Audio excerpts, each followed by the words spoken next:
Trump's rally in the Bronx, man, I keep talking about it. I know I keep talking about it, but I really think that this is going to end up, when all's said and done, having been one of the key moments of his reelection campaign. Now, I'm not saying that New York is a state that's going to turn red, right? No, I'm not saying that at all. It's completely possible. It's 100% possible, but I'm not saying that. And it doesn't have to. New York does not have to turn red. But what that rally showed is that real people in real places, even Democrat stronghold places, support Donald Trump.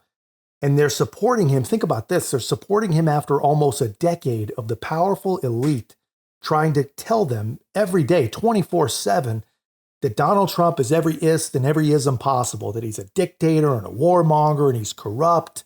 And even as they try to imprison the guy for a trumped up 8-year-old misdemeanor right down the street from these people, still, these people are not buying it. And MSNBC, they do not know what to do anymore. It's too much crime. Everything is going downhill. The economy is going bad. The food is expensive. It's like affordable housing is not for everybody. It's just horrible. Biden, they have disrespected the people of the city of New York. This was the best city in the world. We're not the great apple anymore. We're not the big apple. We are the rotten apple. Biden went on the Charlemagne the God show and said, "You ain't black if you don't vote for him." I'm black because that's how I was born and what I am. And Trump is the man that can save this country. Period. I want food to go cheaper. The gas, I want gas cheaper. When I came and he was the president, the gas was a lot cheaper than it is right now. Now we're becoming the Bronx second-class citizens. We have this influx of migrants are coming in, and they're getting everything. And everyone in the Bronx, in the city of New York, is forgotten. Again, man, I mean, these are real people.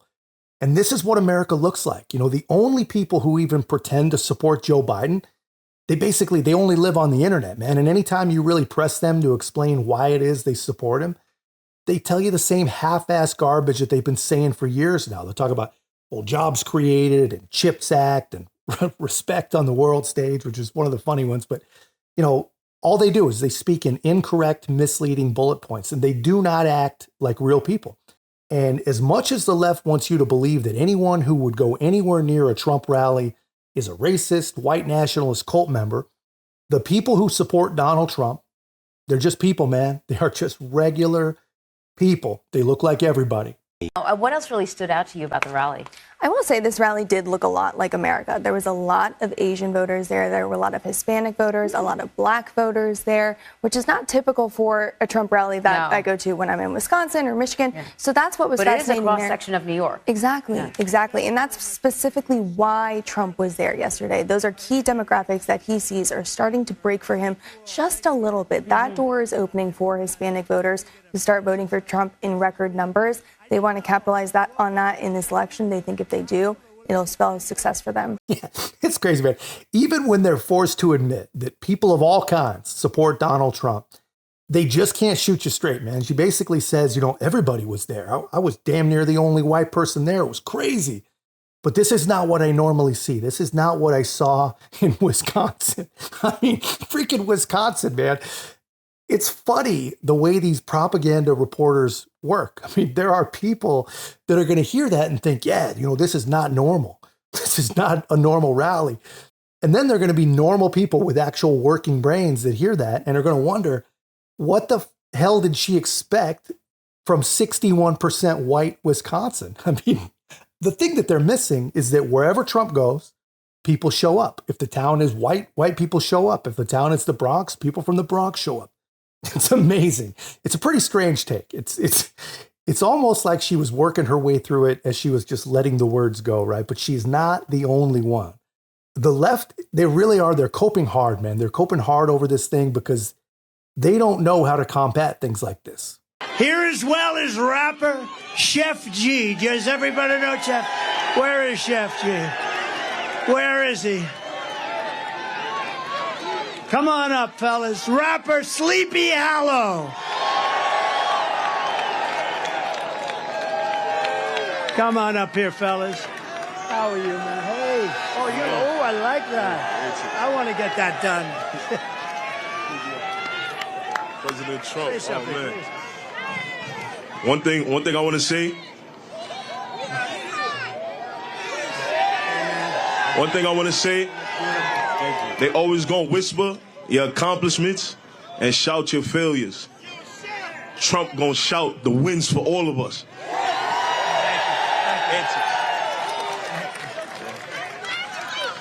Make America great again. Thank you, Appreciate you. You know, I mean, the guy's a rapper, so obviously he's pretty skilled with words, but how perfectly does that describe the Trump treatment? Whisper your accomplishments and shout your failures. Peace in the Mideast? Whisper. No new wars? Whisper. Stand up to Iran? Whisper. Nobel nominations? Multiple Nobel nominations? All whispers. Anything negative, both real and fantasy, shout as loud as they possibly could. And people get it, man. People get it. And I think what's changing is, you know, they're not afraid to say it now. They're not afraid to say what they understand. You know, gone is the silent majority. People recognize that that did not work. You know, being silent gained us nothing. And people realize, you know, the left cannot hurt you with their words. They can't hurt you with their cancellations. Well, they can hurt you, but none of those things can hurt you as much as actually letting them have power. And people, I think they get it now. And there are actually a few people, believe it or not, at MSNBC that actually see it. You know, the few of them that can almost form their own thoughts, I think more than see it, I think they see what this actually means for them. Joining us now, NBC News correspondent Dasha Burns, who was there at this event. Chief strategist for the Bush-Cheney 2004 presidential campaign, Matthew Dowd, and former Obama campaign advisor, Amisha Cross. So Dasha, you were there last night. You heard it. You talked to the people who were in that crowd. How was his message received? Well, this might sound a little counterintuitive, but I did talk to folks in that crowd who themselves were immigrants. A lot of folks from the Dominican Republic. A lot of people that I talked to were born and raised in the Bronx. For some of them, this was their first ever Trump event. And when you talk to immigrants that are going to these Trump rallies, they agree with his message on immigration. Their point is, look, I did it the right way. I came here legally, and especially those living in New York right now, the sentiment I heard from a lot of voters was, you know, we have these immigrants right now that the city is taking care of in a way that I've never felt taken care of by this city. It was a large crowd and a diverse crowd. Yes, there were some people from Westchester, from New Jersey, but there were a lot of people there that were from the Bronx, Black and Latino voters that are sick of how much they're paying for gas and groceries, that are frustrated with the situation at the border, and that find President Biden's rhetoric when it comes to minority voters a little bit offensive. Take a listen. Biden went on the Charlemagne the God show and said, you ain't black if you don't vote for him. I'm black because that's what how I was born and what I am. And Trump is the man that can save this country. Period. So interesting to talk to those voters, Anna, and multiple people actually mentioned that Charlemagne the God interview. I did press back with some of those folks, mentioning some of Trump's rhetoric that's been seen as racist and bigoted. They said they don't have a problem with that. They view his actions over his words in terms of what they feel he can do for their community. Again, the economy, those pocketbook issues, over and over again, top of the list. Unfortunately, as I said, in times of troubled economy, there's an audience in America that can be appealed to by a strong man and blaming the other. And the other thing I'll note is that he never, on his sort of English, why people all speak all different language, I noticed he never speaks about somebody speaking Norwegian or somebody speaking Swedish or somebody speaking Danish. It's either Latin America, Mexico, or Africa, which is a pretty strong signal of what he means. Doctor, are these voters just not offended at all by those types of comments and some of the actions he took as president? Yeah, no, I will say I talked to these voters about the Central Park Five. I talked to them about some of the comments that he's made and the policies beyond rhetoric, right? They are just so focused on what their lives are like right now, what they can feel tangibly, that when I push back with those comments, they shut that down. They said, listen, he might say some things. Again, they focused on the rhetoric still because they feel like that's what the media sort of, consistently puts out there. They say He might say some stuff that's offensive, but at the end of the day, I feel like my life was better under former President Trump than under President Biden. And I take all of the points that we're hearing here, but this is what I hear from voters consistently. And we see this reflected in the data as we're seeing these numbers of Black and Hispanic voters sort of getting chipped away from the Democratic Party and moving towards Trump. A lot can happen in the next 6 months, but I just see this consistently.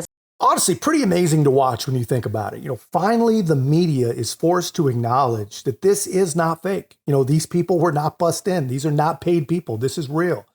The Trump movement, the MAGA movement, the people all over the country that are gravitating towards Donald Trump after being lied to and neglected for years by the media, by the left, by the powerful. It's all real. And I'm sure you guys caught it, but did you notice that she claims that she pushed back and asked the people about Trump's racist rhetoric, but she doesn't actually show that. She just puts it out there in the universe as if it's true. No example, just I asked them, what about Trump? And they said, what about Trump? I mean, honestly, my point is, even when they're honest, they can't really do it honestly, right? But all in all, that's not a bad job, especially for MSNBC. But I will tell you that the sanity on that network did not leave that set. Compare that to Joy Reid.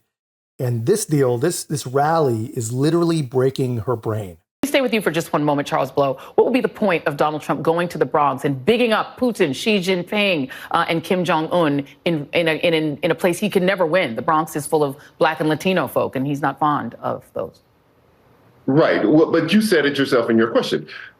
He's not going to win New York. He's not going to win the Bronx. But that audience is not the Bronx. Yeah. The audience is everyone else in states that he could possibly win. And what he tries to do, and there's no downside for him to do this, by the way, what he's trying to do is to signal to other people, in swing states who are white, who don't want to be thought of as voting for racists, to soften the ground there and say, well, maybe he's not such a racist. Also, to maybe shave off a couple of percentage points among Blacks and Hispanics. Also, people who look at it and say, I don't want to vote for a racist. And they say, well, maybe he's not as racist as they say that he is. This is signaling to other people, has nothing to do with New York, has nothing to do with the Bronx. Yeah, the Unified Reich thing, he just says things like that. It's Trump. That's what they want us to be. Unified Reich is like a thing. It's like an actual, Google it. I don't even know what to say. What the hell are these people even saying, man? Donald Trump goes to the Bronx, not to send a message to the forgotten men and women of the Bronx, but he does it to help white people in the swing states feel better about voting for a guy that the Joy Reids of the world have convinced them is a racist. I mean, just let that sink in. The amount of brain-twisting copium that is now required to be a modern-day American liberal is amazing. No wonder their brains are failing, man. I don't know how they could possibly keep this stuff straight. I honestly do not know how they do it, but I especially love how she says, the Unified Reich is a thing. I can't explain it to you, but Google it because it's a thing. And the reason she can't explain it is because it's so false that MSNBC, they don't want her getting them sued over it, basically, it's amazing. But that's how these people communicate to their victims now. To borrow a phrase from them, it's all dog whistles, but when dog whistles just aren't enough, then you got to go back to the well, man. Full court press propaganda. Donald Trump and the Republican Party created the chaos he is hoping to benefit off of.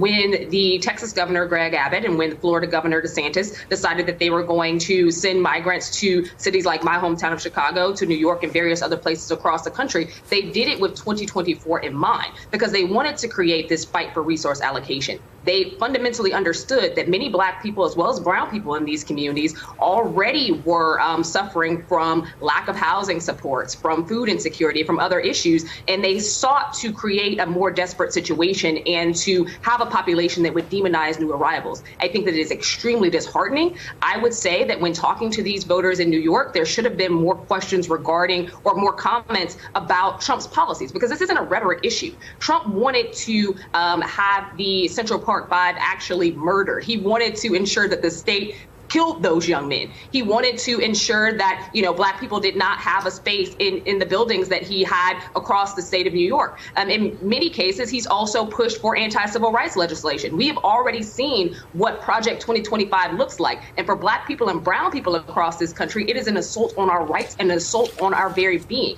That's what we should be talking about here. This is not a rhetorical game. This is a man who has plans in place and a man who appointed judges who will make this happen. Just listen to these people, man. Red states, they say, red states protected their resources and their own citizens by sending illegal migrants to the very places that gave them their word that they were welcome. Literally invited them to come, said that they would pay the way. They did that. According to these people, they did that for Donald Trump. I mean, just listen to how insane these people are. She essentially said that regular people would never know what a systemic, unsolvable problem unchecked immigration is if Texas and Florida and Arizona had just shut their mouth and dealt with it like they've been doing for 50 years. I mean, do they not hear the words they say? Do they not know how to do simple math? I mean, just do the math. If Chicago crumbles to dust under the weight of 30,000 immigrants or migrants or illegals, whatever you want to call them, what do they think 10 million is doing to the rest of us? I mean, but this is who these people are. This is what they think. This is how they think. And they are exactly why Donald Trump just had the success that he had in the Bronx. And they are exactly why he's going to have success in November. They are going to lose because of them and nothing more. But that's just my take, man. Let me know your thoughts in the comments. And if you haven't already, be a part of our growth. Make sure to like, comment, subscribe. Most importantly, share the channel. I'll see you in the next one.